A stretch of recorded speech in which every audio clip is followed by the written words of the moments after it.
ഒന്ന് രാജാക്കന്മാർ അധ്യായം 22. യഹോശാഫാത്ത് യൂദ രാജാവ്.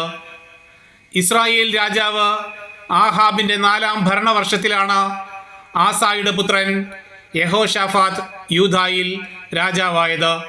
അപ്പോൾ അവന് 35 വയസ്സുണ്ടായിരുന്നു. അവൻ ജെറുസലേമിൽ 25 വർഷം ഭരിച്ചു. ഷിൽഹിയുടെ മകൾ അസൂബ ആയിരുന്നു അവൻ്റെ മാതാവ്. അവൻ പിതാവായ ആസായുടെ മാർഗത്തിൽ ചരിച്ചു, അതിൽ നിന്ന് വ്യതിചലിച്ചില്ല. കർത്താവിന് പ്രീതികരമായത് പ്രവർത്തിച്ചു, എങ്കിലും പൂജാഗിരികൾ നശിപ്പിച്ചില്ല. ജനം അവിടെ തുടർന്നും ബലികളും ധൂപവും അർപ്പിച്ചു. യഹോശാഫാത്ത് ഇസ്രായേൽ രാജാവുമായി സമാധാനത്തിൽ വർത്തിച്ചു. യഹോശാഫാത്തിൻ്റെ പ്രവർത്തനങ്ങളും ശക്തിവൈഭവവും യുദ്ധങ്ങളും യൂദ രാജാക്കന്മാരുടെ ദിനവൃത്താന്തത്തിൽ രേഖപ്പെടുത്തിയിട്ടുണ്ടല്ലോ.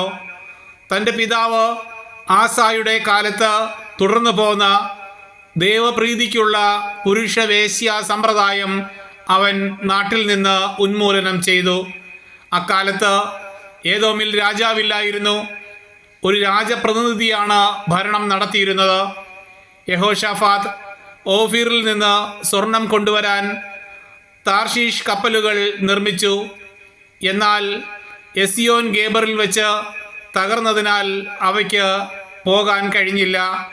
ആഹാബിൻ്റെ പുത്രൻ അഹസിയ യഹോശാഫാത്തിനോട് ചോദിച്ചു, എൻ്റെ സേവകന്മാർ നിന്റെ സേവകന്മാരോടൊപ്പം കപ്പലിൽ പോകാൻ അനുവദിക്കുമോ?